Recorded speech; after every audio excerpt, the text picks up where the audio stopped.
আপনার লিভারের দায়িত্ব একজন নিয়ে নিছে, তিনি লিভার বিশেষজ্ঞ। আপনার হার্ট নিয়ে আরেকজন, উনি হার্ট বিশেষজ্ঞ। এখন আপনার 6-7টা সমস্যা, এখন 6-7 জন আপনাকে ভাগ করে নিয়ে ফেলেছে। এখন আপনি কার? ডায়াবেটিসের যারা ওষুধ খায় তারা কি ওষুধ থেকে মুক্তি পাচ্ছে? আমরা দেখছি যে তাদের ওষুধ দিন দিন বাড়ছে। যে কোনো ডাক্তার পুষ্টিবিদ ভালো করে জিজ্ঞেস করে দেখেন যে তাদের এই বিষয়ে নলেজ নেই। বারডেম থেকে একটা বই দেওয়া হয়, সেখানে কিন্তু তাদের খাদ্যাভ্যাসের বিস্তারিত বর্ণনা দেওয়া আছে। যারা ওই বই ফলো করবে ওরা জীবনে কোনোদিন ভালো হবে না। আর যারা আমাদের লাইফস্টাইল ফলো করছে এরকম লক্ষ লক্ষ রোগী আছে যাদের ওষুধ ছেড়ে দিয়েছে, ইনসুলিন ছেড়ে দিয়েছে, কারণ তারা এখন সুস্থ, ওষুধ লাগে না। এই জিনিসটি কি আপনার নিজস্ব ক্রিয়েশন নাকি আপনার কোনো প্রাতিষ্ঠানিক ডিগ্রি আছে এটার? একজন ডাক্তার তিনি যদি খাবার সম্পর্কে পরামর্শ দিতে না পারেন, ব্যায়াম সম্পর্কে, ঘুম সম্পর্কে, একজন সার্টিফাইড এমবিবিএস ডাক্তার, তাহলে এই বিষয়ে আর কে আছে যে এত ভালো পরামর্শ? ডক্টররা পুষ্টির পরামর্শ ভুল দেয় না, অনেকে এটা বলেন। সেক্ষেত্রে আপনি পুষ্টি নিয়ে কাজ করছেন, খাদ্যাভ্যাস নিয়ে কাজ করছেন, একই সঙ্গে আপনি আবার ডিজিজ নিয়েও কাজ করছেন। তো এই জিনিসটি কি আপনার নিজস্ব ক্রিয়েশন নাকি আপনার কোনো প্রাতিষ্ঠানিক ডিগ্রি আছে এটার? এইটা আপনি যখন গ্রামের একটা লোক, হ্যাঁ, একজন কৃষক, সে যে খাবারটা খাবে তখন ও কোন ডিগ্রিধারী কার কাছে গিয়ে পরামর্শ নেবে? বা ধরেন এই ডিগ্রিধারীরা ছিল কবে পৃথিবী থেকে? তো একজন ডাক্তার যদি একটা রোগীকে প্রেশার ভালো করতে চায়, তো সে যদি তাকে কোন খাবারে ইনসুলিন বাড়ে এটা যদি তাকে পরামর্শ না দেয়, তাহলে রোগী ভালো হবে কিভাবে? এখন এমন অবস্থা হয়েছে, যেমন ধরেন আপনার লিভারের দায়িত্ব একজন নিয়ে নিছে, তিনি লিভার বিশেষজ্ঞ। আপনার হার্ট নিয়ে আরেকজন, উনি হার্ট বিশেষজ্ঞ। এখন আপনার 6-7টা সমস্যা, এখন 6-7 জন আপনাকে ভাগ করে নিয়ে ফেলেছে। এখন আপনি কার? এটা একটা বিরাট প্রবলেম হয়ে গেছে। আর প্রশ্ন হলো, ব্রেন কি আলাদা নাকি, বা হার্ট কি আলাদা নাকি, লিভার আলাদা নাকি একটা সিস্টেমেরই অংশ? তো এখন যখন এক একজন এক একটা সিস্টেম আপনার নিয়ে কাজ করছে, তখন যেটা হচ্ছে যে ওভারঅল যেই লোকটা সে কিন্তু সুস্থ হচ্ছে না। এখন বাস্তবতাটা আপনি দেখেন যে যারা ওষুধ খাচ্ছে তারা ভালো হচ্ছে। আপনি তো এই বিষয়ে অনেক আলহামদুলিল্লাহ বহুদিন কাজ করছেন। তো ডায়াবেটিসের যারা ওষুধ খায় তারা কি ওষুধ থেকে মুক্তি পাচ্ছে? আমরা দেখছি যে তাদের ওষুধ দিন দিন বাড়ছে। উচ্চ রক্তচাপের ওষুধ দিন দিন বাড়ছে।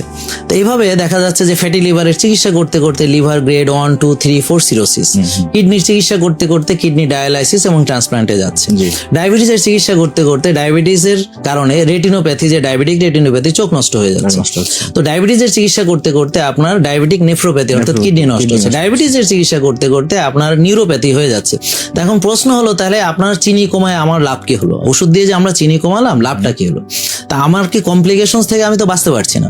তো এই বিষয়গুলো যখন আপনি ভাববেন যে একজন ডাক্তার তিনি যদি খাবার সম্পর্কে পরামর্শ দিতে না পারেন, ব্যায়াম সম্পর্কে, ঘুম সম্পর্কে, একজন সার্টিফাইড এমবিবিএস ডাক্তার, তাহলে এই বিষয়ে আর কে আছে যে এত ভালো পরামর্শ দিতে পারবে?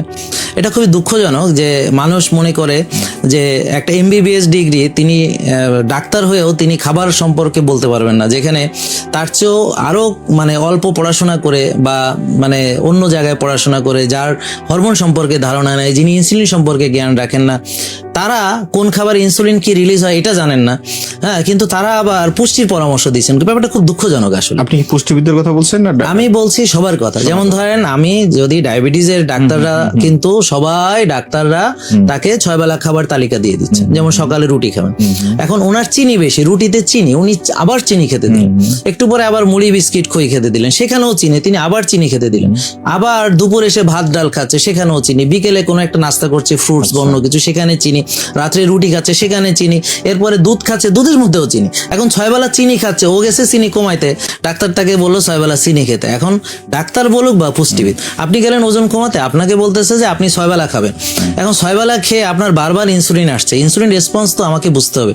তো একজন ডাক্তার হিসেবে আমি জানি যে যার ইনসুলিন বেশি থাকবে তার ওজন কমবে না। ইনসুলিনের হচ্ছে একটা অ্যানাবলিক হরমোন, এটা প্যানক্রিয়াস থেকে রিলিজ হয়। ইনসুলিনের কাজ হচ্ছে ওজন বাড়ানো। তো যাদের ইনসুলিন বেশি তাদের ওজন কমবে না। আপনি যতই চেষ্টা করেন, হয়তো 4-5 কেজি কমাবেন, কিন্তু এরপর আর আপনি পারবেন না। তো ইনসুলিন না কমিয়ে ওজন কমানো সম্ভব না। আবার যাদের ইনসুলিনের অভাব, যেমন টাইপ 1 ডায়াবেটিস, তার কমপ্লেন হচ্ছে ওজন বাড়ে না। তো এখন যদি ইনসুলিনের অভাব হয়, ঘাটতি হয়, সে চেষ্টা করলেও ওজন বাড়াতে পারে না, তাদের কমপ্লেনই হচ্ছে ওজন বাড়ে না। তাহলে ইনসুলিন একটা মাস্টার হরমোন, অ্যানাবলিক হরমোন। এখন কোন খাবারে কতটুকু ইনসুলিন রিলিজ হয়, কোনটার ইনসুলিন রেসপন্স কি, আপনি যে কোনো ডাক্তার পুষ্টিবিদ ভালো করে জিজ্ঞেস করে দেখেন যে তাদের এই বিষয়ে নলেজ নেই। তো এখন আমরা শুধু গ্লাইসেমিক ইন্ডেক্স দেখে, গ্লাইসেমিক লোড দেখে যদি পুষ্টির চার্ট দেই, সে ডায়েটিশিয়ান হোক বা ডাক্তার হোক, সেটা ভুল হবে। আমাদেরকে গ্লাইসেমিক লোড, গ্লাইসেমিক ইন্ডেক্স এবং ইনসুলিন ইন্ডেক্স দেখে আমাদেরকে দিতে হবে। এখন দুঃখজনক হচ্ছে আমাদের যে ডায়াবেটিস চিকিৎসার ক্ষেত্রে যে টাইপ 2 ডায়াবেটিস, এটা ইনসুলিনের রেজিস্ট্যান্সের কারণে হয়। আমরা ডায়াবেটিস রোগীর ইনসুলিন রেজিস্ট্যান্স পরীক্ষা করি, তো সেটার নাম হচ্ছে হোমা আইআর। হোমা আইআর শুড বি 0.5 to 1.5। এখন দুঃখজনক হচ্ছে কনভেনশনাল যারা ডায়াবেটিসের চিকিৎসা করছে তারা হোমা আইআর দেখেনি না, এবং একটা রোগীকে ইনসুলিন দিচ্ছে, ইনসুলিন তৈরি হয় কিনা, সি পেপটাইড, সেটাও দেখেন না। এমনকি তার ইনসুলিনের লেভেল বেশি আছে কিনা, একটা রোগীর, সাধারণ সুস্থ রোগী খালি পেটে ইনসুলিন 4, 5, 6 থাকবে, এর বেশি না। কিন্তু আমি দেখলাম যে অনেক রোগীর ইনসুলিন বেশি আছে। আজকেও একজন আর্মি অফিসার ওনার মাকে নিয়ে এসেছেন তিনি আমাকে দেখানোর জন্য, তো ওনাকে ডাক্তার বলেছে ইনসুলিন দিতে হবে। এখন ইনসুলিন তার আছে 18, এখন তার ইনসুলিন অলরেডি বেশি, তাকে আবার ইনসুলিন দেওয়ার পরামর্শ দিচ্ছে। আমি জিজ্ঞেস করলাম যে তাহলে ওনার কি ইনসুলিন তৈরি হয় কিনা ডাক্তার টেস্ট করে দেখেছেন? উত্তর হচ্ছে না। আমরা টেস্ট করলাম সি পেপটাইড, দেখি যে তার সি পেপটাইড 3.84, মানে কোয়াইট নর্মাল, তার অনেক ইনসুলিন বডিতে তৈরি হচ্ছে। কিন্তু দুঃখজনক আমরা শুধু চিনি কমাচ্ছি ওষুধ দিয়ে, আর রুগীকে 6 বেলা চিনি খেতে দিচ্ছি। তো এখন এই জিনিসটা যে সঠিক হচ্ছে না, আমি এই নিয়ে কথা বলছি। এখন যারা ওই কাজগুলোর সঙ্গে জড়িত তারা নানান ভাবে আমাকে মনে করেন যে এখানে আমি একটা সম্পূরক প্রশ্ন করবো, যেটা হচ্ছে যে এই রোগীদের জন্য, ডায়াবেটিস রোগীদের জন্য বারডেম থেকে একটা গাইড দেওয়া হয়, তাদেরকে একটা বই দেওয়া হয়, সেখানে কিন্তু তাদের খাদ্যাভ্যাসের বিস্তারিত বর্ণনা দেওয়া আছে। জি হ্যাঁ, তাহলে যারা ওই বই ফলো করবে ওরা জীবনে কোনোদিন ভালো হবে। আর যারা আমাদের লাইফস্টাইল ফলো করছে, এরকম লক্ষ লক্ষ রোগী আছে যাদের ওষুধ ছেড়ে দিয়েছে, ইনসুলিন ছেড়ে দিয়েছে, কারণ তারা এখন সুস্থ, ওষুধ লাগে না।